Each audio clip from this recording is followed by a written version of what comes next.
You're now listening to the Fullerton Unfiltered podcast. Straightforward, no nonsense business advice. Completely unfiltered. Grow your business. Grow your life. Now, here's your host, Brian Fullerton. Hey, what's going on, guys? Well, welcome to another episode of the Fullerton Unfiltered podcast. It is your host, Brian Fullerton. Guys, we have an exciting guest interview today with none other than Mitchell's Lawn Care. So, Mitchell, welcome to the show, brother. How you doing? Doing great, man.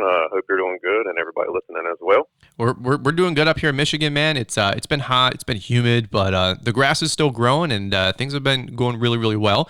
I'm really excited about having you on the show. We've been trying to lock this down for probably the last 2 weeks, and my schedule, it's crazy. I'm running all over the place, so I had to reschedule you twice, which I felt like a jerk. And you're like really nice. You should, man. Exactly. You're like, dude, no big deal. And I'm like, oh, and then it almost happened. I mean, I got a wife too. I know. That's what happens when we go so hard. But you made it a priority, and you're like, no, dude, we're gonna make this happen. And we were talking before you even got on Paul's show, which you did an episode or two with him. Shout out to Paul on the Green Industry podcast. And so we're gonna break down your story a little bit here, but also talk about a couple other different angles to it as well, just to keep it light, keep it fun, because you've kind of already told your story twice on Paul's podcast, once a while back, and then again recently with Paul's Echo Summer Tour, which is really cool. So shout out to Paul. Yeah. So let's do this. If by chance people haven't listened to those other podcasts with Paul, and maybe they're not following you on Instagram just yet, why don't you get these guys up to speed for a quick minute or two, and maybe give your bio and who you are and where you're coming from. Alrighty. Well, I'm Mitchell Gordy. I own and operate Mitchell's Lawn Care LLC out of High Point, North Carolina. Going into my 11th season. A lot has changed over the years, starting out solo for 6 years, and was full-time with crew members for 4 years, and now back solo. And reason being, I've got a full-time career. I'm a 14-year veteran with the North Carolina State Highway Patrol as a state trooper. Mm-hmm. So I just decided I didn't need the stress of a full-time crew anymore, going back solo. And since then, life's been great. Many of the viewers may know me from social media and Instagram, to be exact. On Instagram, I'm closing in on 12,000 followers, which I'm blessed to have. Nice. So I've been on Instagram, I guess, over 3.5 years. I'm at Mitchell's Lawn Care LLC, and just enjoying life again, and looking forward to this podcast. Dude, awesome, man. I don't know, when I do these podcasts, Mitchell, my brain, like, it's just lightning bolts that zip around up there, and it's like people might know me from the Simpsons character, like you might remember me from such famous shows as this and this, and I don't know, that's how my brain works. I don't know if you guys can relate when you listen to these things, but Highway Patrol. So you're doing this part-time. It's I wouldn't call it a side hustle because it's making a strong income, but it's not your main gig. You have a career, which is really cool. And yes, sir.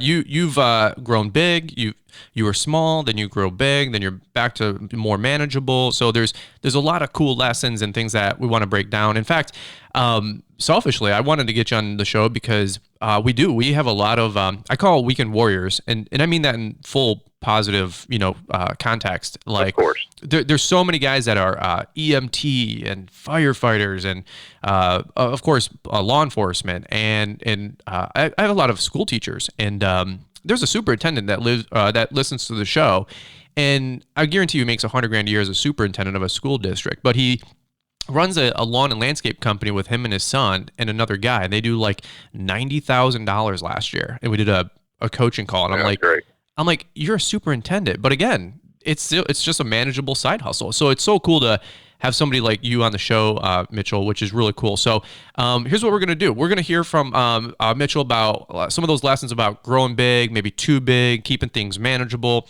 Of course, we're going to talk about social media. We're going to talk about how to get out of speeding tickets, all the basics that you get. I'm just kidding. That's the only reason people tune in, man. That's all they care about. It's so funny.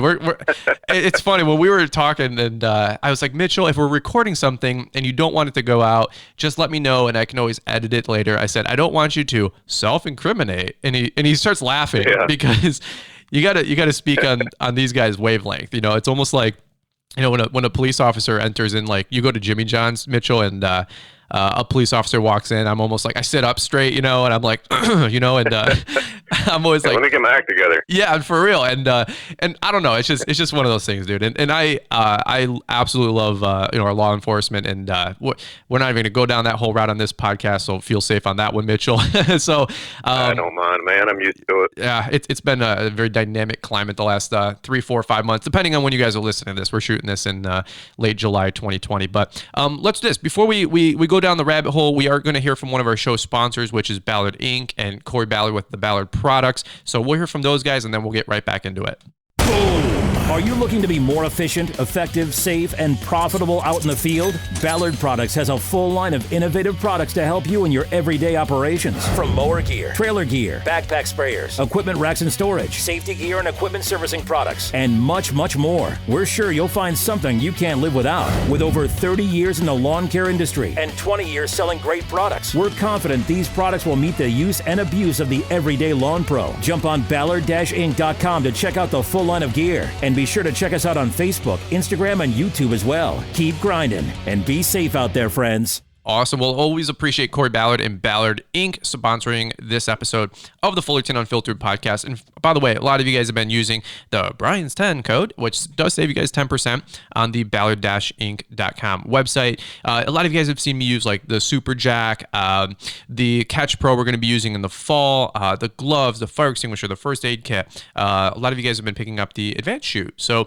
if you guys want to check out those products that can help you guys grow your business and make your life easier as you mow grass and do the whole deal, I think is what I say. Check out Brian's 10 on Ballard Inc. And again, thank you to Ballard for sponsoring this episode of the Fullerton Unfiltered podcast. So Mitchell, back to you, brother. It's just funny. You and I were catching up before we started this because you've had a busy morning already with what did you say earlier? If you want to get your blood boiling in the morning. Yeah. So if any of y'all are curious how to get your blood flowing in the morning and just get your day started off right, you don't need energy drinks. You don't need coffee. You don't need a good night's rest, none of that stuff. Just try and cancel a vacation with a cruise line or the airport or the airlines or whatever. Just try to cancel a vacation. That'll really get your blood flowing. Well, it's funny because you had mentioned that, and you're trying to cancel a cruise that you paid for in full, and because of very early. Yeah, very early. Yeah, you were trying to be the good guy and do the right thing, and just pay it off. And a lot of people put down deposits, and it's ironic because I did the exact same thing, but I did the deposit thing. And my balance was due, and we're canceling our cruise. Go figure, because the coronavirus. I can't say coronavirus out without thinking the Cardi B meme, on Instagram. So anytime somebody says coronavirus, I just it's burned into my brain. Coronavirus.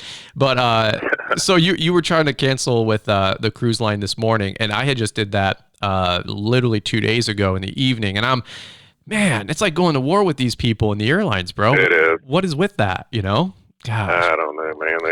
They need your money right now, I guess. So, but hopefully we'll get through it. So I'm gonna give it another week, and then we'll attack it from we're all dealing with real different level. We're all dealing with real life. So if you guys have these frustrations during the day and whatnot, we're in the same boat. We had to cancel a trip for my wife to Europe with her mom, and it was just like this huge, big pre-planned event, and that got canceled. And so, waterworks, tears were shed for my wife and her mom, and so we're all dealing with real life as we try to run these lawn and landscape companies. And I'm like, it's literally like I'm cutting grass, Mitchell, and I got my guy Rob. A lot of you guys know Rob, and Rob's like trimming, and then he comes back to the trailer, and I'm on the phone. I'm like screaming at the airlines, and he he like grabs the backpack blower, and he does like the Homer Simpson like fade into the green bush background, He's just like, I'm just gonna go blow on this one. He's like, I'll just be up here. Yeah, he's like, I'll be right back. I'll be in the truck. Just let me know when you're all set. And I'm like screaming, you'll give me my money. I'm like, and it's just crazy. So hey, life goes on, man. Life goes on, man. That's right. So, okay. So let's go back to, your story here. I don't want to ramble, longer than I always do, cause, I want to stick with it and get these guys the meat. So you're a highway patrol officer and state trooper. Is that the correct designation? That is the job title, yes. All right, so but unless you're Kevin Frost, he likes to keep calling me a cop. You're a cop, right? so there's help us out though, because there's trooper, there's sheriff, there's officer, there's cop. Yeah, it just real quick. It just depends on help us civilians understand the level that you're at, whether a city, municipality, or county level, state or federal. And we all have job titles, job descriptions. Just like in the green industry, you're either like a crew member, crew leader, owner. We all have job titles, and it goes along with the job description and what we do. But to the average Joe civilian, there's police, fire, EMS. Okay. Which is fine. So I fall under the police category. But within that, we all have job titles. There's police officers or cops, and there's reasons, there's the history of where cop came from and coppers, and I'm not going to bore you with that, just Google it. But anyway, right. And then like on the county level, there's sheriff's departments and deputies, and then state level, depending on the agency, there are state police officers, state troopers, or agents, like with state bureaus of investigation. I fall under state trooper with the North Carolina State Highway Patrol. Okay. And then, they got the federal level with, all of those agencies. And just example, like FBI, people know them as agents. Right. So it's just their job title. You're not going to call an FBI agent a cop. It's just, it doesn't go along with what they do. So. Gotcha. But yes, I'm a state trooper on the state level. Meow, how long did you say that you've been doing this for? 14 years. 14 years. I said meow because are you not you're a state highway patrol trooper? Is that not super troopers here territory, or where are we No, I don't think it's good movies, but if we did that stuff, we would I'd be fired. Yeah, but you are a state trooper, and I'm literally pulled up on Wikipedia. It says these guys are I googled the whole synopsis of the movie, so they are state highway troopers. So basically that's what I'm thinking when I think Mitchell Gordy. You know what I'm saying? So in essence, yeah, I'm a super trooper. Yeah, man. Oh.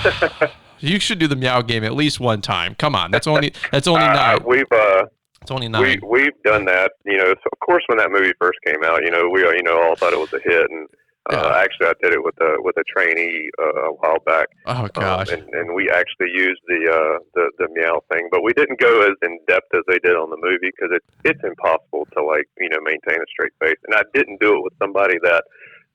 I was going to be issuing a citation to. Oh gosh! Just for the simple fact that if it came back and they complained on us for acting like jacklegs, I wouldn't get in trouble. But it was just somebody that it was like a, like a welfare check or something like that. Just making sure somebody was doing what they're supposed to be doing. They didn't necessarily violate the law, but hey, this is just a reminder. Be safe. All right, have a great day. Right.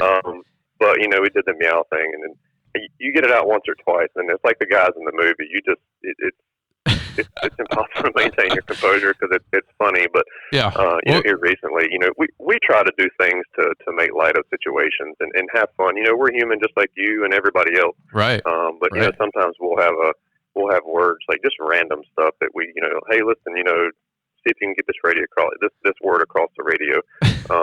And change it up. We try to have fun. Got to keep it light. What was the name of that restaurant again? Shenanigans, right? I think is what it was, or something like that. Yeah, where they're chugging syrup. Yeah, we definitely don't do that. Chugging syrup, yeah. Man, I watched that movie. I was probably 15, man, when that came out. And when you're, a goofy 15-year-old boy, that's the fun. That and Office Space were they came out in the 2000. Yeah, so it's every joke on replay in my brain relates back to Super Troopers or Mallrats or Clerks, and Jay and Silent Bob, and it's all in there, man. And it's just too funny. So, okay. So not to ramble again, but so you've been doing this for 14 years, and then 14 years. You get the lawn and landscape company. How long have you been doing that again? You said a decade? Yep. This is the 11th season for Mitch's Lawn Care. Okay. And so what was the idea? Because, I mean, around here, at least in where I live in Metro Detroit, Michigan, in Oakland County, like, I don't know what a deputy or a sheriff or a police officer gets paid. I'm sure it's 40, 50, 60, 70 grand a year. It's not bad money. So you've got a good living, you got a good career. What was the inclination, or what was the reason for starting the lawn and landscape company? Well, it was almost started out of necessity, because you can't think of today's day and age. You got to rewind 10 and 11 years, and for some of the people listening, they may have only been like 2 or 3 years old at that time. You know what I mean? But the guys that are our age or older, they know what was going on, 10, 11 years ago when we were in the recession. Absolutely. That's when I got started. So, yep. Yeah. So when the when the recession hit, I was only like a 3, maybe 4 year, veteran with the patrol. Okay. So still kind of making like that early on salary and not getting the bumps and raises and stuff like that. The salary increase, right? The salary advancements. Okay. So, and so the lawn care business was started almost out of necessity. I always loved cutting grass, and did it from the very young age where you're pushing the push mower around the yard, or not, around the neighborhood, cutting grass for $20 a yard. Sure. So, but I started it in late 2009, early 2010 out of necessity to supplement my income, because our pay was frozen. Oh, at that time, and like people were getting laid off. Contractors were losing losing everything. So I was blessed that I had something stable and benefits and things like that, but our pay was frozen. Right. So I was in essence a 3 or 4 year employee with the patrol, making like rookie pay. Right. And okay. I'm not the type to just sit around and twiddle my thumbs. So I was like, I've got this knack for cutting grass. I was good at it then. I used to work for a lawn care company before I became a trooper. Okay. So I knew how to do the work. Right. I didn't know how to run a business because I didn't go to school for it. And so I guess I come from that school of hard knocks and learned by trial and error. Okay. But long story short, it was started out of necessity to supplement my income, and then it turned into fast forward several years, it turned into a full-blown gig. And now, of course the recession was gone. All of our pay was given back to us, and I have since, got the top pay. So I'm doing good for myself. I still got the benefits. Yeah. Yeah. And I don't need the lawn care business anymore, but I love it. I love the industry. I love the people, the community, the hustle. And that was the fuel for going back solo. Is I don't need this big angry beast to manage anymore. I got it back to a more manageable level, and got rid of almost 70 accounts back down to like 15. So, I could have fun again. And it's literally, a form of entertainment, like jumping on a motorcycle is. So that's where we're at right now. That's really, really cool, man, because here's why. I just wanted to double down on what you said. Like, you took your control into your future into control into your hands. Like you said, you were like a newbie, for the force, a rookie, and you were in year 4, but still getting the rookie pay, and that was super synonymous with up here in Michigan too. We have a lot of friends that are teachers. I mean, husbands are engineers, wives are nurses or teachers. Like that's usually the 2 career paths up here, and which is cool. And so a lot of our friends that were teachers, they were making, like you said, year 1, year 2 pay, and they had a 3, 4, 5 year hiring freeze, but also like a raise freeze, like you were talking about. Oh yeah. And frankly, a lot of them even went backwards. And the conversation, like if you guys are younger and you're listening to this, you've only experienced like an up economy. Like I mean, it's really, really cool. Oh yeah, they haven't experienced the other way. Yeah, and dude, for sure. And I mean, we should do a whole episode just on like, hey, maybe some things to think about, because when it was 08, 09, the gas prices quadrupled or doubled. You know, there was, it was bad. Yeah, like people are like, oh, gas is $1.29. Look all this profit I'm making. I'm like, well, does your contract say anything about a surcharge for fuel? And they're like, no, why would it? And I'm like, because your fuel prices in 1 year could go up 75, 100%. And oh yeah, and you probably remember it. I've always had diesel trucks, and sure, for the longest time, diesel was cheaper than fuel, and a lot of the kids listening, all they know of is diesel's more than gas. Well, it didn't used to be that way. Yep. But then diesel was $4 plus a gallon, and it was costing me like $130, $140 just to fill my dang truck up. Yep. So it's insane to think back how it used to be. Yeah, and gas, like you said, gas. I remember, I was broke, so I was chasing gas prices. I talked about that on episode 74. But in my family, gas prices. Well, it gets baked into your brain because when you're 19 and you're running a business like I was, 19, 20, and it was my first and second year in business, and gas was going up 25 cents per day or per week. And I remember it topping out at like $4.20 or $4.40 a gallon. I was like, dude, I just got my business started and gas was $1.89, and I, imagine being the low income guy. Like that was my first 10 years in business. And no wonder I didn't make any money. I didn't know to adjust fuel rates or charge appropriately, let alone know my worth. Right. So yeah, it's if you're making money now, it's I don't want to say it's easy to make money now, but almost if you're not making money right now, it will never be easier. I'm just going to say that. And so like we're on this 10 or 12 year upswing and things are cyclical. So, a whole nother, podcast maybe for a whole nother time. But the reason I just really think that's cool about what you're saying is that we had a lot of friends and, like I said, teachers, and that's what they did too. Like, hey, we're not getting any raises. Like the school district's on freeze. We can't, people are going to school and getting their master's degree. And, up here they make 70, 80, 90 grand, but they're still getting that $38,000 a year thing, payroll or salary. And so you did this to the supplement on the side, which again, believe it or not, if you guys are listening in, like I don't know the pie chart, but I'd say 10, 20, 30% of guys listening to this are part-timers and weekend warriors, which is, I think running a part-time business is 100 times harder than running a full-time business because, go speak on that. Go ahead.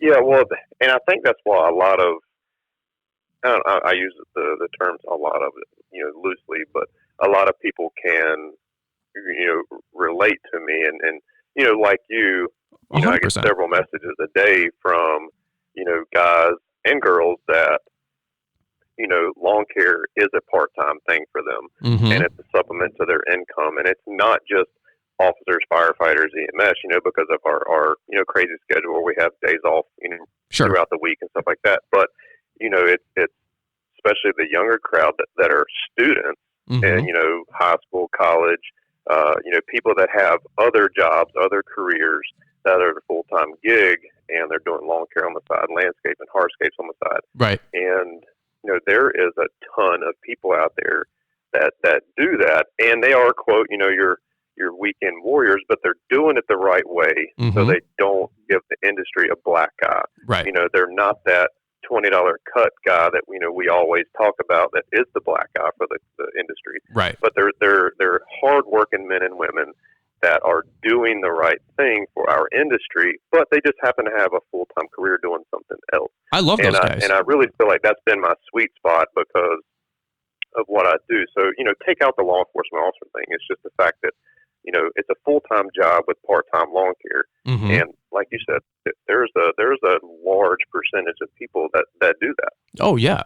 Well, I'll be honest, with my first year in business, I was working at True Green. So I was fertilizing lawns during the day, and I only had like 20 customers. And that's where, if you listen to episode 1 of the podcast, I share a whole story, but I was that guy for the first year, and I would get done at True Green at 2, 3 o'clock. And I only had like you were just saying, 15, 20 accounts, but dude, 15, 20 accounts when you have a full-time job, like that's a lot of work. Oh, it is. It is. I mean, you guys know how it goes. I mean, Mitchell, you can weigh in on this, but you get one rain day. I mean, let's say you do your 10 or 15 accounts on Saturday, Sunday, and back in the day, I don't know if anybody can relate, but I would be cutting grass or fertilizing. I would, line up a bunch of my lawns for the weekend, and it always seemed to rain on Saturday and Sunday. And when you're full time, you're like, dude, I got the weekends off because you cut Monday through Friday. But my heart still because I don't forget this stuff, guys. Like that's where I can keep relatable too, because I don't forget it's like Saturday, Sunday, and it's raining, and I'm like, man, somebody right now is pulling out their hair and just freaking out. Like, have you ever been in those situations, Mitchell?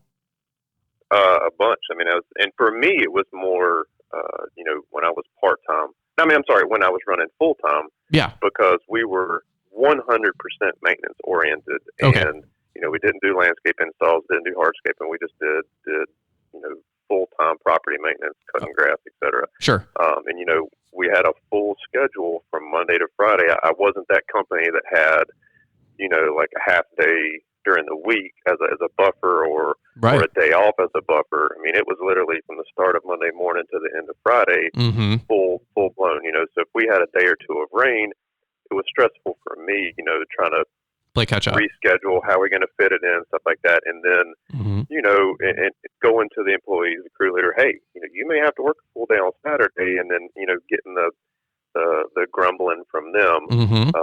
But definitely been there. And then even the solo owner operator, before that and now, if I see rain coming, I try to plan accordingly, maybe get some done early, or the way it is now. My number one goal for this year was to be stress free.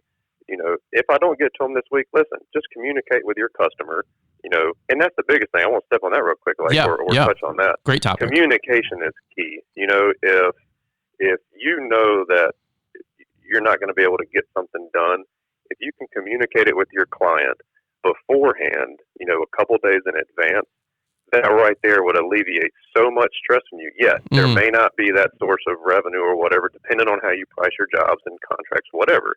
But just having that communication in place will relieve so much stress on you. Yep. Because your client knows what to expect, you know what to expect, and everything's fine. Hey, we'll be there next week. Yeah. And it's so much better. Once I learned that, communication is almost number one, it was so much better for me and my business, and it took so much stress off of me because I quit worrying. I knew the customer wasn't, wondering what was going to happen. Right. Hey, there's always next week. Well, I like the in the communication part of it. Like if you break that down, like the first thing that I think is expectation. And even though I'm a full-time company, we're still getting new customers too, guys. I literally got 3 new customers this week, and 2 of them were on my Thursday route.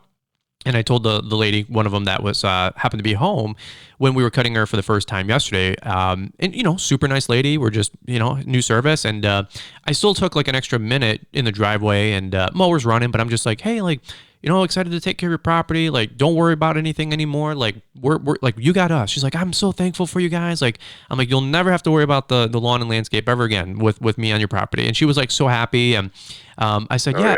But she goes, because it was a Thursday, she goes, you guys are here like every Thursday, right? I go, yep, we're 95% of the time we're here on Thursdays, but sometimes if there's a huge storm and we're out for 3 days, we might come within 10 days. I said, sometimes if we can preemptive that, we'll come on Tuesday or Wednesday. I said, we're normally here about every 6 to 10 days. I think I said 6 to 9 days. Little plug, little joke there. So every 6 to 9 days, I'm usually there. And, gotta keep it fun. Unfiltered. And unfiltered. And so that's what she was like, oh, that's so cool. But it was that expectation that, hey, like if we're not here Thursday after Thursday after Thursday, like don't call me until Saturday. If I'm not there by Saturday, then call or text. But a lot of times, the guys, when you're just getting started or you are that part-time guy, you're pulling your hair out. I've been there, man. And if you can just take 2 seconds to communicate with your customers, and it's okay to say, hey, I'm part-time, or this is my side gig. I absolutely treat this professionally, and I want to take care of your lawn professionally and earn your business. But I will let you know that we're normally here every 6 to 8 days. We try every 7, but there's life, there's my work schedule. That's okay. And frankly, like a lot of customers, you guys have like that. You can spin that story where they want to support you even more than like the full-time guy. Do you ever experience that, Mitchell? Yep. Big time. And the early on, when I learned that communicating with the client was so important. Like I said, Right. I didn't go to school for business whatsoever, but communicating with the client and letting them know where I was coming from, that, hey, I've got a full-time job, but that doesn't alleviate or eliminate my responsibility to your property. I'm still 100% dedicated to servicing you and getting your jobs done, blah, blah, blah. Right. But it lets them know that, you've got their, needs in mind. You're going to be there for them. But they see that you're human. Yeah. And that's exactly all. it. It all boils down to customer service.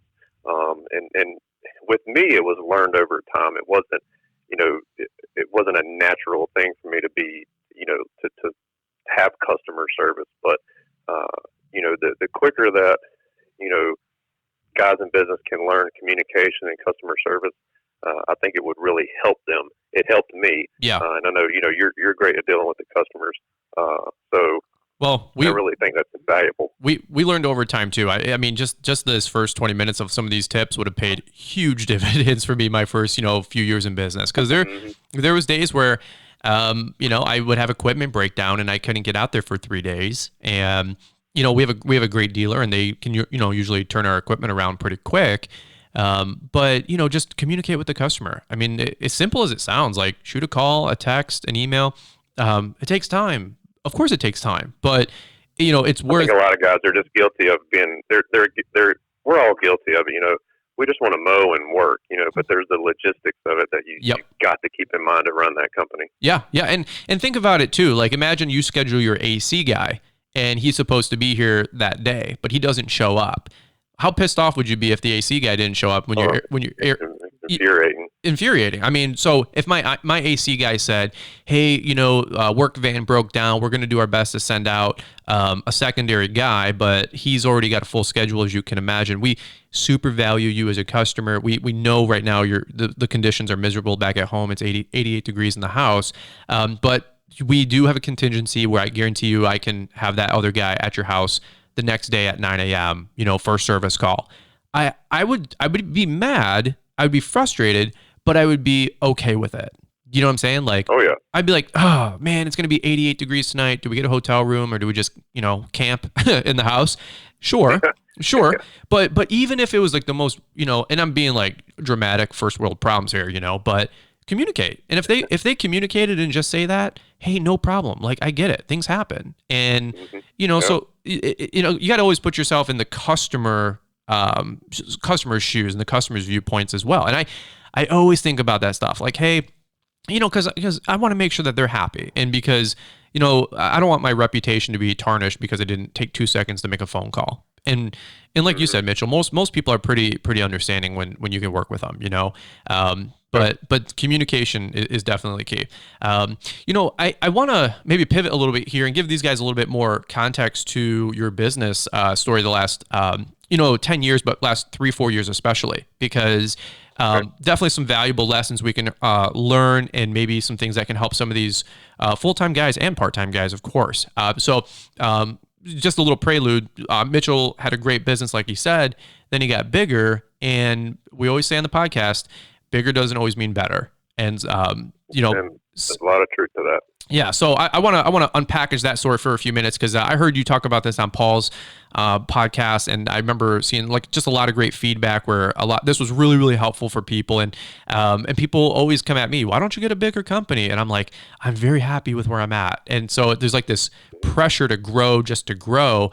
And not that you fell into this trap, but you went through this the last 48 months. And so a lot of great lessons that we can derive from you. What do they say? Like, experience is when you go through it. Wisdom is when somebody else goes through it, and then you can learn the lessons from their experience. So I want to hear your wisdom. You know what I'm saying, Mitchell? So let's do this. I'm going to grab a quick sip of water here, clear my throat, and then we'll hear from Ballard Inc., and then we'll get right back into it. Are you looking to be more efficient, effective, safe, and profitable out in the field? Ballard Products has a full line of innovative products to help you in your everyday operations. From mower gear, trailer gear, backpack sprayers, equipment racks and storage, safety gear and equipment servicing products, and much, much more. We're sure you'll find something you can't live without. With over 30 years in the lawn care industry and 20 years selling great products, we're confident these products will meet the use and abuse of the everyday lawn pro. Jump on Ballard-Inc.com to check out the full line of gear, and be sure to check us out on Facebook, Instagram, and YouTube as well. Keep grinding and be safe out there, friends.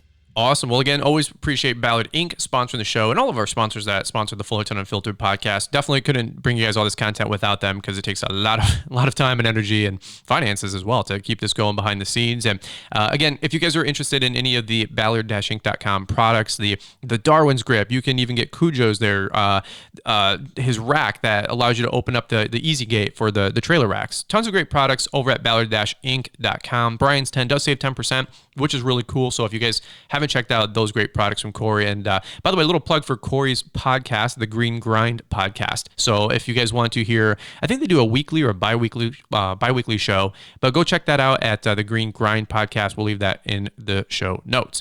Awesome. So Mitchell, again, I want to have you maybe break open this story for a little while. So feel free to talk as much, and you can be as open up as much number wise, because I know I listened to Paul's episode, and I listen to all your guys' podcasts. I'm on the mower 7-8 hours a day, like you guys. And so, wait, you're not just an actor? Yeah, dude, I'm telling you guys what, like, I don't know what else to do other than show my tax returns at this point. You know what I mean? I'm like, we still do $200,000 a year in revenue, bro. Like, we're having a bang up year right now too. It's like our best year ever, because I'm learning from you guys. Yeah, I just think it's funny. I just don't understand. I'm like, I Instagram my stories all day long, mowing 30, 40, well, not 40, but 30 lawns a day. You ain't got to validate. You don't have to validate yourself for anybody, man. You just keep being you. I'm over validating it. I mean, the last thing I could do is show a tax return, but I'm like Trump. You ain't seeing my tax returns. So, but anyway, I digress. I just thought it's funny when you first mentioned that. I guess it was a couple years ago. About I don't know, comments that were made or whatever, that people think you're just an actor. I was like, that's so funny, man. People say the dumbest things. Well, the old joke came from Andy Cut and Clean, and he thought I was working for another crew, and I was recording them because I did a cleanup once with a friend, and so that was the old joke, and that was like 3 years ago. And so Andy legit, and me and Andy are really good buds, but he didn't know me from Adam back then. Oh yeah, I love Andy. Just talked to him last night. I was wearing his shirt. Yeah, me and him, we get on the phone once a week. We talk guns. You know what I'm saying? So yeah. He's a staunch second A 2A supporter, and I was showing him my arsenal, and I use that word on purpose because in March, everybody bought toilet paper. Mitchell, I bought about $12,000. I bought about $12,000 of guns and ammo. Do not come to my house. That's all I'll say.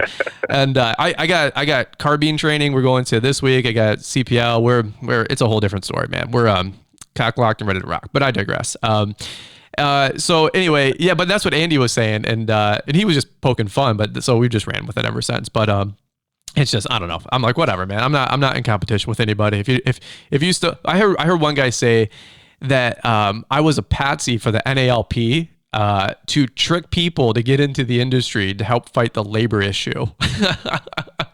Wow, that's deep.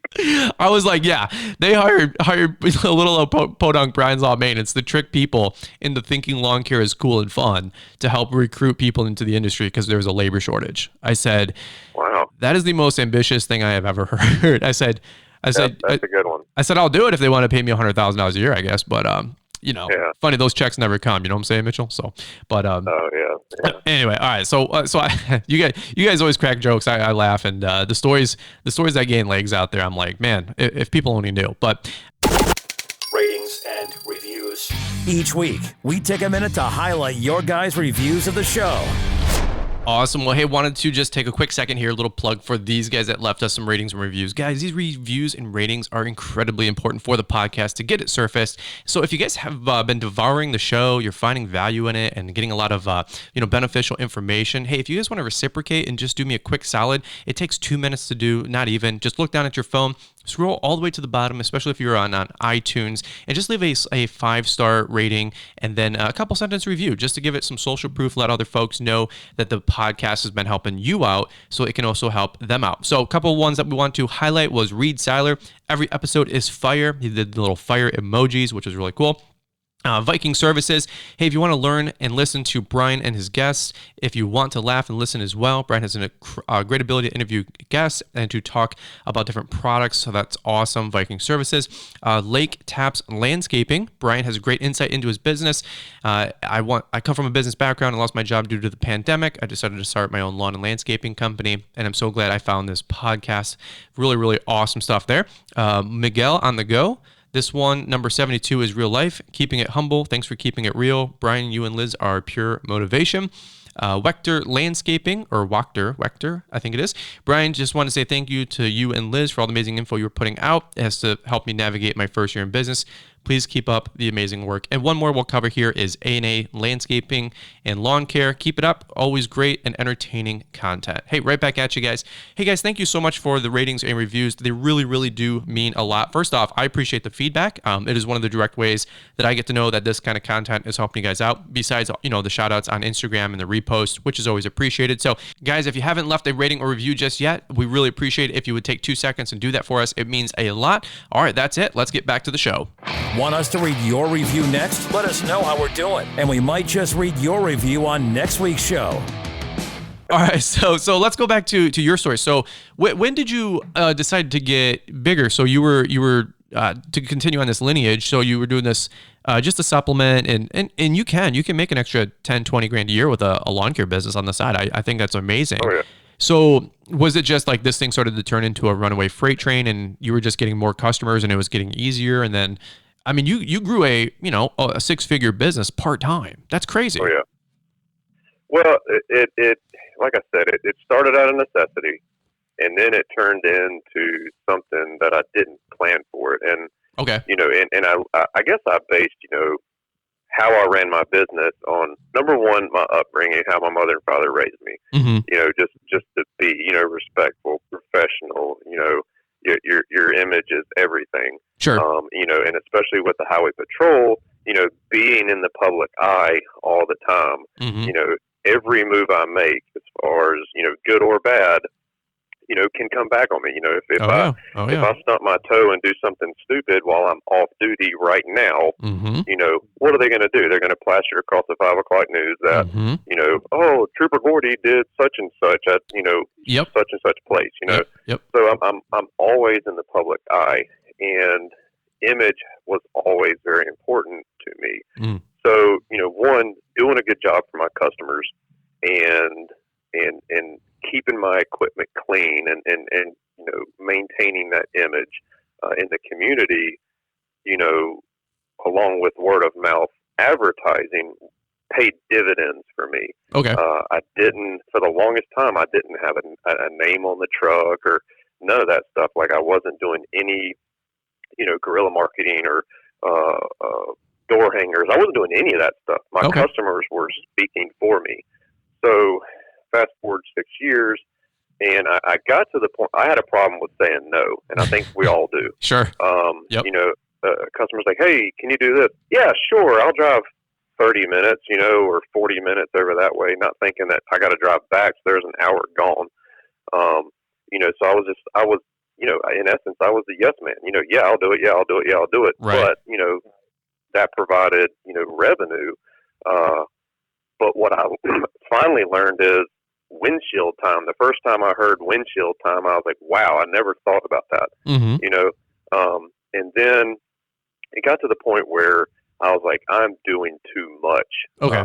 It got to be where I had to have me and another guy in order to get all the work done. And I was like, I either need to, one, pull myself out of the equation and keep pushing forward, or two, reduce, some of the properties, because it's turning into this crazy thing. So, I chose to pull myself out of the equation. In essence, that's how I went full time. Okay. So, word of mouth kept adding businesses or properties on. And so that's pretty much how I went full time is I got into the whole HOA scene, which to me is like a residential / commercial avenue. But that's how like I said, I never planned on going full time. That wasn't the deal from the beginning. No, it just kind of happened. When you say full time, you're still running the state trooper, just so everybody knows. So you have that never ended. Yeah, you have full time work. Like the business was its own thing, and so you had a couple full time guys. I remember hearing you say on Paul's podcast, and so you're running both of these businesses. Well, I mean, your career, then you got this business. How were you trying to keep it all together, and it was just driving you? From Paul's podcast, it sounds like you were just, the money was there and you were happy to make it, but it just didn't come with the same benefit or reward as you thought it was supposed to yield. Is that right? Yeah, well, and I think I digressed because I started rambling. But no, you're good. You're good. For the first 6 years, I was, and again, this is a solo operation. I was right around as far as what I was grossing, I was on the low end in like the low to mid 30 range, 30,000 a year. Awesome. That's huge, dude. That's huge. On a good year was like, 40,000. And that's on top of my, patrol salary. So I was doing well for myself, Hold on. Time out. And part-time. Listen, we got to keep it in context. An extra $30,000-$40,000 a year is a lot of money. Like people just rattle off numbers. And look, I'm not saying it's like $1 million, but if you make 50, 60, 70 grand a year and you have 40 grand or 30 grand extra coming on the side, that's a 50% pay raise, or supplementing your life $50,000. That takes care of your whole mortgage for the year or your car payments for the year. Oh, yeah. I mean, I don't want to gloss over that, because I get a lot of guys that listen, Mitchell, and of course a lot of the younger crowd, and they're wondering, hey, is lawn care viable? Can you make money doing this? And so you're still saying, and again, I'm not trying to like make you out to be a hero here, but dude, you're still making 30, 40, 50 grand a year part-time, nights and weekends. Like, that is huge. You know how many people would kill to do that? That's awesome. Yeah. And it, and a lot of people, and I guess early on in social media, because that's where a lot of my interactions came from, because for the first 6 or 7 years of my business, I was nowhere on social media. No Instagram, no Facebook, no nothing. It was just like, old school work, and that's it. Yep. So there was no social media. But then once I opened up that door, for social media, Facebook, Instagram, of course people see, like, they don't see the whole story. And I was not open to share the highway patrol thing yet, because I was very, very private about that because of how public it is. I don't know if that makes any sense. Yeah, no, I get it. You live in a glass house, bro. I get it. Yeah, I didn't want to put that out there. Plus, I've never, ever been that guy that tries to use that as a leg to stand on, like I'm entitled to something. Sure. To this day, if I meet you somewhere, hey, I'm Brian. Hey, I'm Mitchell. What do you do for a living? I cut grass. Yeah. That's all I say. Cool. I don't open that door to people. And it's not that I'm ashamed of what I do. It's just I want people to know me for me. Right. Anyways, digressing. But the money I was making solo was nice, man. I mean, it boosted my salary, exactly what you said. And for the first time ever in my life, I was making over $100,000 a year. And to me, single guy, no kids, that's really good money. Yep. But all people saw on Instagram was, he's always got really nice equipment. He's always got new equipment, which falls back on the, my image is everything, and my reputation in the community is everything. But a lot of people had no idea that, I was getting a highway patrol salary also, which supplemented my business. If it hadn't been, and that made, and I don't want to say, I use this lightly, or loosely, but, having the highway patrol salary helped me start my company because it supplemented my income, and 100%. I was able to make those mower payments. Right. But I used the hashtag on almost every single one of my posts. Hashtag earned, never given. Amen. And that's kind of been like my slogan for years, because none of this was given to me. Yes, and I had to earn being a state trooper, but getting to that level helped me start my company, which did make it somewhat easier for me. Right. But it wasn't given to me. In those first 6 years, I missed out on a ton of stuff. Number one, my highway patrol schedule, being as crazy it is and having to work nights and weekends. I miss holidays. I miss family time. I miss hanging out with friends. Like, I miss a ton just from being a trooper. Add in that, a part-time business, I'm missing even more because the days off I had from the patrol, now I'm dedicated and devoted to running my company. 100%. So, hey, buddy, I can't go to the lake with you. I got to cut grass. Right. A lot of sacrifice. So that catapulted me, and guys love numbers, and I get it. How many yards do you cut a day, or how many, they love numbers. So, that catapulted me to over 100,000 a year for several years. Which is a really healthy income. That's a great position to be in. It was, and I've got benefits with the patrol, which is a blessing. So that's pretty much why. And a lot of guys ask me, man, Mitchell, when you were running full time, I was making more money full time lawn care than I ever thought about doing with the patrol. But I had many guys ask me, like, why don't you just leave the patrol and devote it to the business and and do $300,000, $400,000, $500,000 a year. And the sole answer to that is my benefits and retirement. Yeah. Because I've already got so many years invested in the patrol. I'd be an idiot to throw that away. I agree. The patrol is going to take care of me the rest of my life. And I can't throw that away. Yeah. But fast forward into full time, the first time that the company grossed over $100,000, dude, I was like a kid in a candy store. I was like, holy crap, look what I've done. And it was off the sweat and, the backs of the guys working for me, and God bless them. But then, the first time that, my little company hit $200,000, I was like, holy crap, and that was last year. 2019 was my best year ever, and I think we did like 209,000. Nice. Good for you. On top of my patrol salary. Right. So I made goals for myself. I was like, I'd like to hit 100K. Who wouldn't? I was like, all right, well, if I can do 100, let's see if I can get to 150K or 175. And then my goal was to hit 200, and we did it. So, and then I backed off this year, and I'm slated this year based on route density, which Naylor covered in the Green Industry podcast with Paul Jameson. There's my plug for you, buddy. I told you I would. There you go. Paul was like, we got to get him on the show.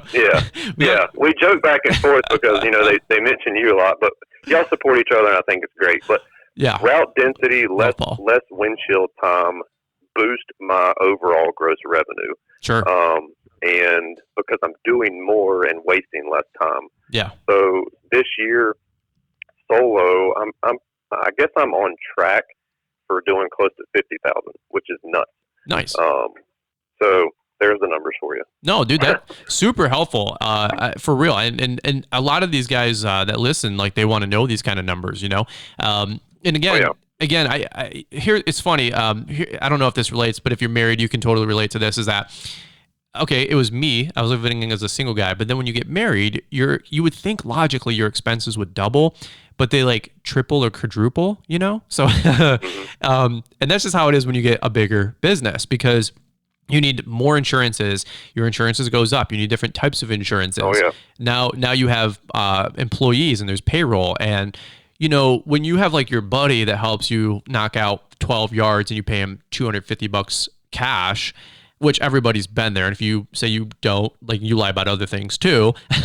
But of course, you know what I'm saying? And we've all been there. Stop trying to make me tell on myself. No. You plead the fifth and the sixth. You know what I'm saying? No, I was kidding. But that's what it's funny, because like when you you grow a bigger company and then you put people on payroll.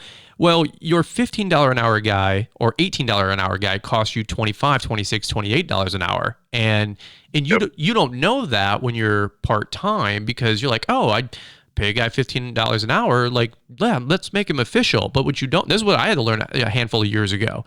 And so, if you don't know your worth and know your numbers and you're not charging appropriately, it's like when you get married, you grow as a traditional business and you go all in, your expenses triple and quadruple. And I feel like, and I don't want to put words in your mouth, but is this what you're realizing too? Did you realize the same profit, or did you just, your revenue grew, but your headaches and expenses were also exponential? And was it just like, I don't want to manage this all, it's not about the money? Or why did you go backwards? People want to know, why did you scale down? Everything increased exponentially. If that's even a word, I may have said it wrong. I'm known for inventing words, but anyway, it is in North Carolina. So exponentially, exponentially. There we go. There you go. If Hannah listens to this, my girlfriend, which I don't think she will, she'd start laughing because I invent words. But anyways, sure. So everything increased, and last year alone, my last full-time season with lawn care, just my salary is higher than what I will make this year solo. So that right there shows how much is, the expenses are, and with workers' comp insurance. Yep. I touched on this with Paul the other day, that my fuel bill alone was thousands of dollars, for the year, which I'm not even going to come close to that this year, so less is more. But, the reason I scaled back is I just got tired of the stress, and I had a couple of friends of mine, close friends, that could see it in my face, because I was so devoted to the business and being successful and maintaining the image in the community and always wanting to do good work. That the stress was showing, and it starts to affect, personal life. Again, all of this going on, I'm still a state trooper. Yep. So a lot of responsibilities there. I had a come to Jesus meeting with myself that, is the extra money worth the constant stress? And when it got to the point where I literally couldn't go on vacation without dealing with problems, I knew something had to change. Sure. Sure. And I never ever want to get to that point again in my life where I can't escape. Oh yeah. Yeah. And that right there was probably one of the deciding factors, because if Hannah and I went out of town for a weekend, or not necessarily, or during the week, let's say work week, that would make more sense. We would leave, during the week to go somewhere. My phone would start ringing. Yep. So, and it's either, and sometimes it was, and this is not on my guys that I had working with me, because, they may be listening. My guys were awesome, but we, myself included, we all made mistakes that every business owner and employee makes. We all make mistakes. None of us are perfect. Some of the stuff was derived from the customers, and some people you just can't make happy. And I've had that myself when I'm on property doing something, same as you. It don't matter how good of a job you do, it ain't good enough for them, and they're going to complain, and I'm sure you've dealt with it. So some of it was just was from the customer, oh, well, the guys didn't, they would call me, oh, the guys didn't do this, or the guys didn't do that. Well, I'm sorry, Mr. and Mrs. John Doe, that wasn't even part of the original agreement, So that in a nutshell was the reason why I scaled back, is because I could not escape from it and enjoy life, and it just became a monster that I didn't need in my life. Yeah, I feel like a lot of guys, again, it goes full circle to the economy's been really good. It's easy to get work. Oh yeah, it's easy to make good money too. And if you're like just listening to this, you're like, how can you say it's easy? Like, I can't even get 5 customers. Hey, look, we've all been there. Like, give it a year or two. You got to learn some skills, some thought process. It's a business. You have to give it a few years to grow. But once you turn on, you create this machine, and it's got marketing, and it's got advertising, and it's got word of mouth, and you've got reputation. Yes, your first year you're pulling teeth. The second year you're a used car salesman. Your third, your fourth, fifth, sixth year, you can have this thing start to take off, and you got to be patient and let this process build up. And you literally went through this process, and year 6 through 10. You're like, man, like, you're like Neo in the Matrix dodging bullets. You know what I mean? You're just like, this is easy. I'm dodging and weaving, and we know what to do, and I can just grow this huge company. But while it's funny, a lot of people were growing the last few years, and my friend Mike Bedell and myself, we're like kind of pumping the brakes and just keeping it at a manageable level, because we knew, like, because we've been doing this for 14 years each respectively, and we talk every other day. And he's like, he had the 7-person company doing 600 grand, 800 grand. And he was like, yeah, and he was teaching me some lessons as I was trying to grow. And he's like, look, dude, there's checkpoints. And he goes, checkpoints are great, and certain plateaus are great. And ironically enough, you get linked up with Corey Ballard, and Corey's like, look, dude, there's great levels and great plateaus. And if you're hyper profitable at certain levels, like, that's okay. And another friend of mine, Troy Clogg, who should be on Paul's podcast any minute now, and then also he'll be on ours the next couple of weeks. Troy's like, hey, Brian, like, I know exactly where you're at. You're at a very, very, like, good, like, I mean, I do my whole business. Spot. Yeah, it's these sweet spots. And so he's like, I know exactly where you're at. He's like, just keep running it, just keep doing you. And I don't know if this gives any of you guys listening, like, permission. Like, you don't have to grow just to grow. Like, like you said, Mitchell, social media is a double-edged sword. You can learn a lot, but it can also screw you up. Oh yeah. And big time. And I see other people, they're like, oh man, grow your business this way or grow your business that way. And I don't really try to ever tell you guys what to do. I just present options. Like, oh yeah. I have mentors in my life. They don't ever tell me what to do. They just present options. Well, if you go down door A, this is what you get. If you go through door B, this is what you get. There's strengths and weaknesses to everything, and you just got to think it through. And based on your life and where you're at. Go ahead. Correct me if I'm wrong. I get these messages, so I know that you do. Men or women that, and it's usually a younger crowd, and they're listening. Mm-hmm. That they see what they see online that we post. It doesn't matter the platform, YouTube, Instagram, what doesn't matter. Yeah. But they see what we put forward, and they're very impressionable. They're like sponges in the industry, which is good. But they say, I really want to grow my company to be what you are. I want my company to be just like what you're doing. Mm-hmm. And I don't know how you handle that. I always tell them, like, don't try to be me. You be you. Right. What's good for me may not be good for you. Yep. So don't try to base your business model off of what I'm posting, because you don't know my business. You don't know me. You don't know. I mean, a lot of guys do now because they're hearing my story. But right.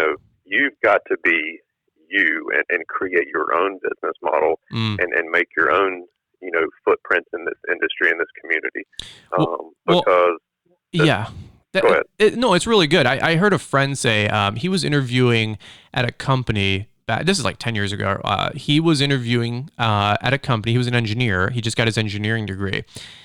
And he, one of the best things he did, like his junior year or whatever that is in college, was part of the work requirement was to go interview like 5 C-level suite people at companies for his report, and interview them just to see if the job that you're going to be lining up for is what you want to do. So what I'm trying to say is, like, he was going to school for engineering, and whatever, I don't, totally know the whole report, but he had to go interview like 5 C-level suite people. So CEO, CFO, CMO, COO, like these kind of people, corner office people. And where we live in Metro Detroit, it's all automotive. So that's what he was going into. So, he's interviewing the CEO or COO of, I don't know, Bosch, or, these different automotive companies, right? And what he realized is that, and he's a mid-level manager, and he does really well. He makes $100,000 a year.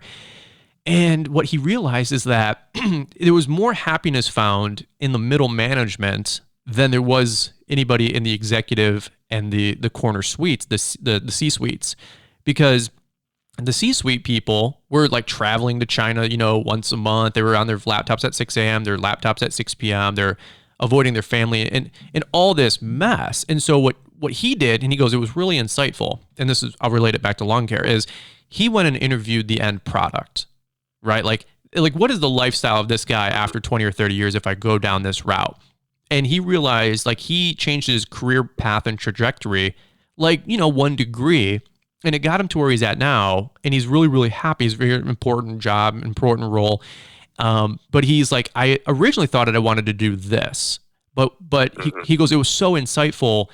Thankfully to this college professor that gave him this task to go interview these people. And when he interviewed them, he was like, I don't want to do a thing that they're required to do, because it was, even though they made, $500,000 million a year, let's say, or whatever, he goes, it wasn't worth it for the trade-off of family time, for example, or their mental health, or having a heart attack, And so it goes full circle. Like, I love what you said earlier about being a police officer, or a state trooper, or even being an Instagrammer or a YouTuber, or an influencer, which you guys know I hate those words. But Liz and I have always tried to live under the pretext, like you had said, Mitchell, that we live in a glass house. Like, we don't have Ferraris and Lambos. We have a nice little. Not yet, man. Not yet. It's coming. It's coming. I'm working my butt off behind the scenes, just like a lot of you guys. But we've never like tried to portray a certain lifestyle or be pretentious, or like we're doing like we're millionaires. Like we make a couple $100,000 a year. We have a great little lifestyle, and it's very manageable. I actually only work 30, 40 hours a week in my lawn and landscape business. Two years ago, it was 50, 60 hours a week. Next year, I'm only talking to my guy, Rob, to make him a foreman, to, shrink down my company, get hyper profitable. We're changing it up again.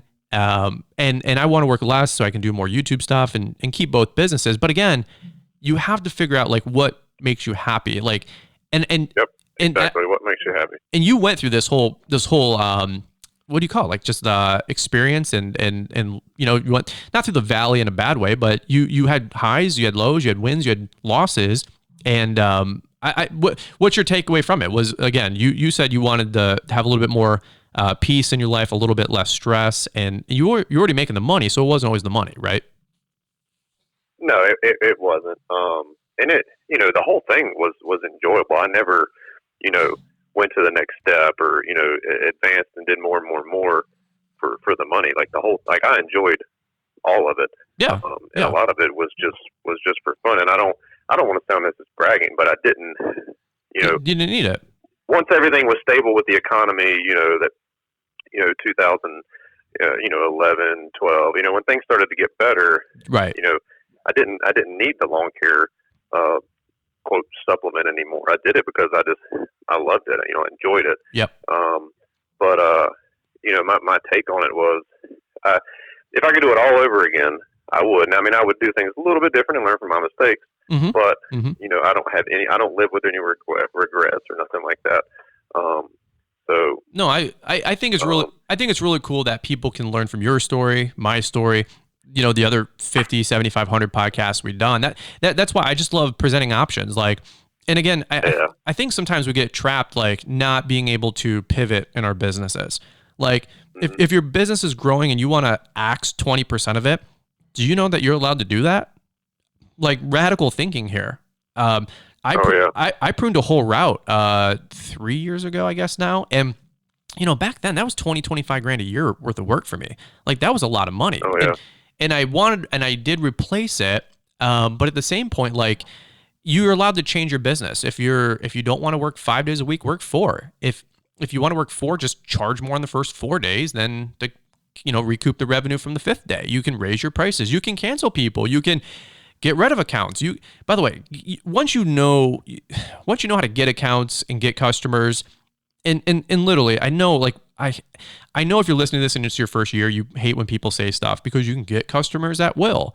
But when you're in year 5 and 10, you know how to get customers at will. So you don't operate from this like scarcity mindset, because you notice all the opportunity around you. I'm like, oh my God, like there's, it's $150 billion industry. At any time, if I turn on the marketing machine, I can get whatever I need. So you don't operate from this like, I think what some people miss, scarcity. I think what some people miss is they see that, and I've seen this in your stories, yesterday and recently. I try to watch every single one of them. But you said, "Oh, I got a new customer here, and I got a new customer here."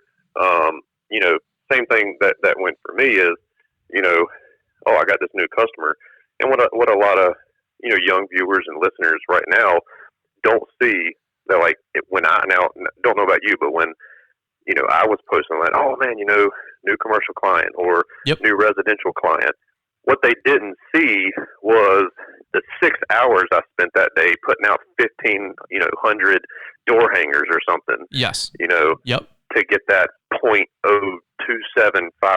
return on my investment. Sure. That they didn't see that. Like, oh man, you got a new client, man. Guys, it's so easy. No, it's not. It was 98 degrees, and I'm putting out 1,500 door hangers. Yep. Yep. You got to be willing to put in the work. And I want to touch on something else that you're saying that being an entrepreneur that we are, and the listeners are, we have the luxury of controlling our own destiny, and that's why it's so much fun. Mm-hmm. Mm-hmm. No, the only reason, can I be honest, just to be transparent, the only reason I took on the 3 new customers this week, because I don't need any more customers, I don't need any more headaches, but is because I got them at my new price, and I want to make sure that next year, I'm already positioning myself this year to put myself in a better position next year. So I told my guy, like, there's always, you gotta play chess in entrepreneurship. When you're an employee, you can play checkers.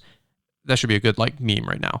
When you're an entrepreneur, you got to play chess. What you did there. Yeah, you know what I'm saying? Because here's why. Like, next year, if I want to hit my goals already for next year, and I'm already thinking about how I want to run my business next year, and I told Rob, I'm like, hey, dude, we got 2 new Thursdays. He goes, bro, you already told me we're top heavy on Thursday, and we are. And I go, I know, bro, but here's the deal. I got 2 new ones, so I can replace 2 of my lower ones. I said, so 2 things. 3 things. 1, we get the new customers and we drop two lower paying customers. Because when you guys ever hear me say, like, grow the top and prune the bottom, well, your boy is doing the exact same thing. Like, I run a business. I'm doing the stuff I tell you guys to do. I don't ever want to just be like, oh, Mr. YouTuber this. Like, dude, no, I'm doing this thing with you guys. And so I told Rob, like, hey, no, we're going to drop 2 or raise those 2. And if they want to come up to the new rate, cool, we'll make more money and I'll pay you a portion of that more money, and which is how I can pay him more to be a full-time foreman for me next year, for example. Mm-hmm. So I'm always doing the same thing I'm telling you guys. Like, we're the only reason I took on those 2 new customers wasn't to necessarily make an extra, $68 a week on doing the 2. It was to be able to prune 2 new customers in 2021 because we want to do less work, charge more money. And I think who wouldn't? Yeah, but it's so cool because I listened to Paul, and again, shout out to Paul's podcast, because you were talking about this, your story on his podcast, and then Will Rice, he was talking about this, Naylor and Seth and Will did an episode. And again, like, I'm like, yeah, like I'm learning with you guys. And that's why this is, it's just, people like comment, when they leave reviews, Mitchell, they're like, you're so passionate about the industry. I go, dude, because it's helping my life. Like, I'm becoming better. And, I talk to my friend Mike all the time, and there's work that he doesn't want to do and I don't want to do, and we don't take it because we're not divas, but like, you can get pretty good at this thing where you make some decent money, you have a good little lifestyle. And what other industry can you have where it has low barrier to entry, where you can supplement and make, maybe not your first year, but by your second and third year, definitely make another 20, 30, 40, 50 grand a year on the side. I'm so thankful. I mean, I'm just so excited about the industry. I'm doing my part. We're all doing our part to share the podcast and share the content from everybody to, like you said, Mitchell, earlier, great point, elevate the industry. So we can all, again, my friend Troy, he said the biggest enemy in the industry for pricing isn't the customer, it's each other.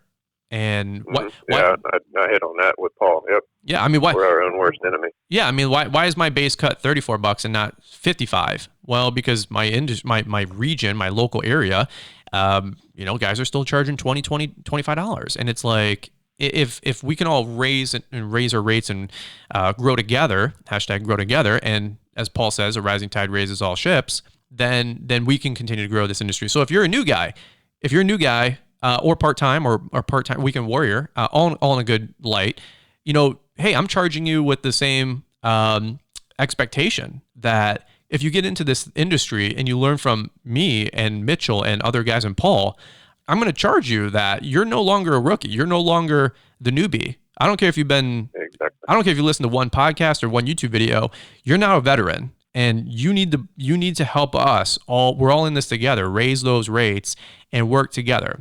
because you listen to one podcast, you listen to this podcast, and you're going out there for $20 and it should be 40, then shame on you, right? We got to work together and treat it like a real business. And so it doesn't matter if you're full-time doing $150 grand a year and $500 grand a year in revenue, or part-time doing 25 grand a year in revenue.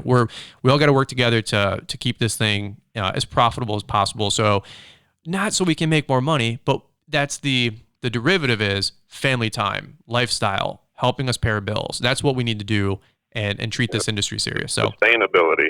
Amen. It's sustainable. That's a whole nother episode alone, right? Amen to that. Dude, this is we wrote down no notes. We had no bullet points, and Mitchell's like, got any topics? I'm like, nope. We're hitting record and we're gonna roll with it, dude, because that's how I love doing these things. And I think there's a lot better. This was so much value in this. And again, if you guys really do want to hear a little bit more of the come up story for Mitchell, Paul did an amazing job. I don't know what episode. It's probably like 170s, 175. There's two of them. The first one was episode 166, and then the second one, which was his inaugural the tour, the summer tour sponsored by Echo. Cool. The first episode he started with me, and that was episode 189. So look at this guy. 189. This guy's on it, man. Like, he's ready to go. That's good stuff. But no, that's really, really helpful too. So if you guys want to hear Mitchell's like full story, and we took a couple different routes here because before we hit record, I'm like, Mitchell, dude, I mean, like I've done back-to-back podcasts, and once you like say the same stories twice, you're like, that's who I am. I don't have any other content. I'm like, don't worry, dude. I'll extract some other stuff out of you, and we'll keep it light and try to get you to crack a smile, and because you're awful. Hey, well, there's still if you give it some time, man, I'd love to be a guest again, because there's other avenues that we can talk about. There's always equipment and other the social media aspect of it, and my take on it and my experience with it in the last 3 years, or almost 4 years, and GIE and getting to know the community. And true, absolutely. I was thinking about this the other day, because going into this interview, I was like, God, when did I meet Brian? And I thought, and you may not remember it, I didn't even know who you were. You didn't know who I was. I remember it was at GIE 2017 on the show, on the floor. Yeah, yep. I met you at the right booth. I met you and Liz. I was with Tyler Dixon. Yep. But I met you, and Tyler was into the social media thing before I was, because he's the one that mentioned Instagram to me. Yeah. But I saw Tyler talking to you, and he was like, "Hey, this is Brian. Brian's all maintenance." I'm like, "Oh yeah, that's great. Whatever. Hey, I'm Mitchell." And because I didn't know anybody, but that was the first time I met you. So I was sitting here trying to think of do a recap of all that. But yeah, there's hours more of content. So. Well, I remember meeting both of you guys because I knew Tyler, and then I said I knew Mitchell, and I think you were wearing a green shirt back then. It was. Yep. Highlighter green. Yep. Because if some of you guys know me and get to know me more, I do have a really good memory, and I don't forget a single detail. Like I know, I mean, it's so weird. Like I can log every memory, every detail, like everything that was said, and recall it, and it's really, really bizarre.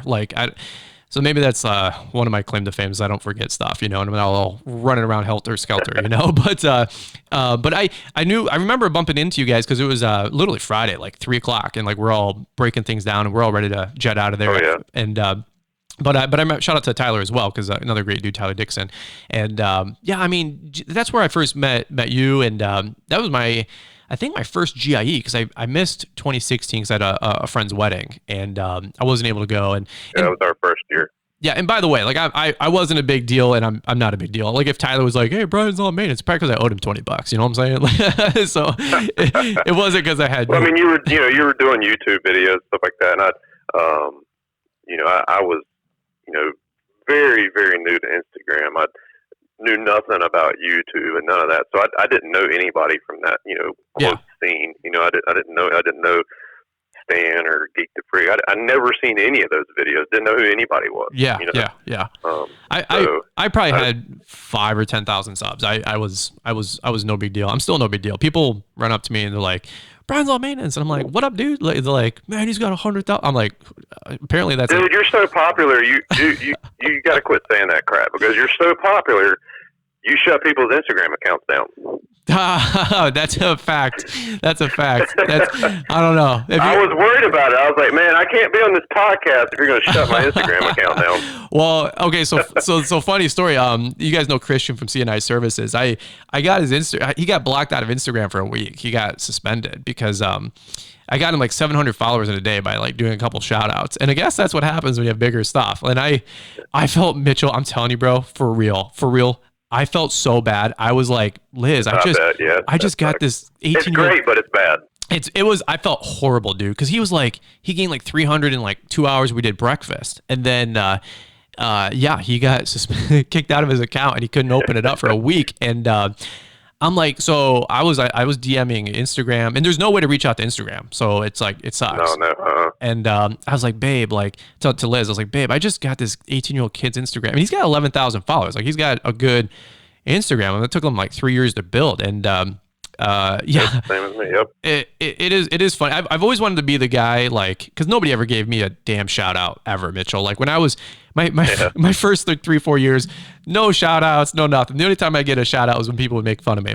And hey man, if they're talking about you, all press is good press, right? One of those deals. Because I got a super positive, I got a super positive attitude. But I was always like, I want to get to the point one day where if I give somebody a shout out, they get 1,000, 2,000, 5,000 followers or subscribers or something cool. And because I mean, like, I used to play video games, and like when you're the bad guy, it's always fun. But I later realized when you be the good guy on a video game to play against the bad guys, it's even more fun. And so now I'm in that role where, I mean, I love giving people shout outs, and, as long as they're doing something fun and creating good content, I have no problem trying to, spread the, boost them. Spread the love. Yeah. Just give those guys a platform. And again, it goes full circle to you, man, because I don't think, and maybe you do, but what am I trying to say? I don't know if you fully understand the role that you have in the community with being like somebody that I can point to with running a part-time business with a full-time career. There's so many guys that, again, if you guys are listening to this and you found value in it, shoot Mitchell a DM, say, dude, loved your podcast, loved your episode with Brian, like great job, because it doesn't matter if you're a guy or girl, like, or business owner or big ego or little ego, we all love to be appreciated.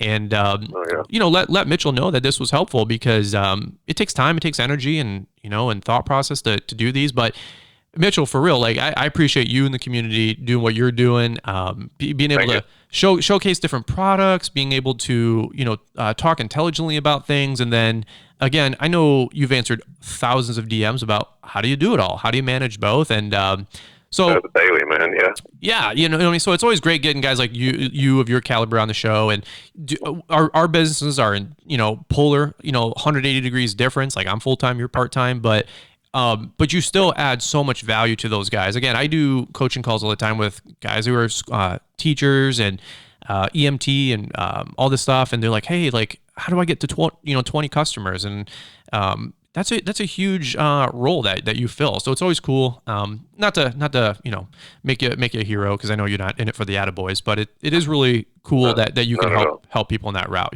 So well, here, let's shut it down with this. I always leave it open mic and then plug your socials. So where can these guys find you if they want to keep up with you? And then you got any parting last tips or wisdom that you want to share with these guys while we got you? Let's see. So on Instagram, I mean, Instagram's my bread and butter. I'm on Facebook, but that's more for my local scene. I don't promote any or lift up any products or anything on Instagram. Pretty much on Facebook. That's just for local. But sure. Instagram is at Mitchell's Lawn Care LLC, and you can find me there. Shoot me a follow. I'll follow you back, and I just. Oh, we never hit on this, and I know this is real quick, but, if you, guys may be wondering, like, how to get out of a speeding ticket. So maybe that can be another podcast. But I love it. Just do the right thing when no one's looking and lift each other up. I love it. Well, I always heard 9 in your fine, 10 in your mind. And my other attitude with speeding tickets is that officers don't give out tickets. You give yourself a ticket because you didn't take responsibility. So that's where. Yeah, man. Oh no, it's always the officer's fault. Always man. the officer's fault. The officer's fault. I always learn, man. It's like my fault. Yeah, you get a DOT ticket, you get $3,500. Well, the officer was a dick. No, you didn't. Yeah. You didn't strap your mower down. Your 2 brake lights are out, and you wired it up with electrical tape at midnight because come on, guys, like don't even give me that stuff. We are a no excuses podcast, and so obey the law. I just want to say, man, I appreciate the support, man. I've been banging out Instagram for over 3.5 years now, and it's a full-time job in and of itself, man. I try to engage every single person that engages me. Absolutely. Be a comment. I mean, I don't follow everybody that follows me. It's just logistically impossible. Yep. And I like to keep tabs on the people that I do follow, but. If anyone reaches out to me, it never falls on a deaf ear. So it may take a day or two for me to get to you, but I'll get to you. I love it. Yeah, absolutely, man. Absolutely. Well, go follow this guy at Mitchell's Lawn Care LLC, I think it is. And then if you guys heard this episode, you guys want to shout it out in your stories and tag both of us, we'll definitely repost it and show this guy some love because he's a butt kicker, man. And it's just great to see the evolution of you growing the business, getting bigger, getting smaller, getting bigger, getting smaller, and just figuring out like full circle, man. Yeah, like where's your happy place, if you will. And so again, hey, thank you again for being patient with me because we had to reschedule this twice. And Paul's like, you got to get my boy on the show, and I'm like, he was supposed to be on my show 2 weeks before yours, Paul. Thank you. And and Mitchell, you were on the episode. You're like, oh, it's already in the works. And Stanley invited me and Keith Kalfas and our wives to his cottage, and so I was like, I'm like, dude, I gotta get 100 lawns done. Yeah, and yeah, exactly. I had to get 100 lawns done, and we flew out Friday morning, and I'm like, that was supposed to be the weekend for Mitchell, but I'm good for my word because I'm accountable. I got integrity. We banged it out, and I know you'll help a lot of people and set a lot of people free, man. So this is cool. So, all right, guys. Well, hey, Mitchell, again, thanks for being on the show, brother. Really appreciate you big time. Thank you, man. I appreciate it. All right, guys. Well, hey, we'll catch up with you guys on the next episode. Thanks again for listening. Don't forget to leave those all-important ratings and reviews. They go a long way. But, guys, if you enjoyed this one, share it on Instagram. Shoot us some DMs. Let us know how we're doing. And we look forward to catching up with you guys on the next one. Thanks for taking the time to listen to the Fullerton Unfiltered podcast with Brian Fullerton. We hope you enjoyed this production. If so, please consider leaving us a 5-star review for the show. While the techniques and ideas presented here are designed to help you grow a more successful and profitable business, no one can guarantee these results for you. We want to emphasize that entrepreneurship is not easy, and the ideas presented here are just the opinions of Brian Fullerton and his respective guests. No one can guarantee success for you. That being said, we hope the ideas presented here help you and motivate you to go on out there and crush it with your own business. Fullerton Unfiltered Podcast. Thanks for listening, and we hope to see you on the next episode.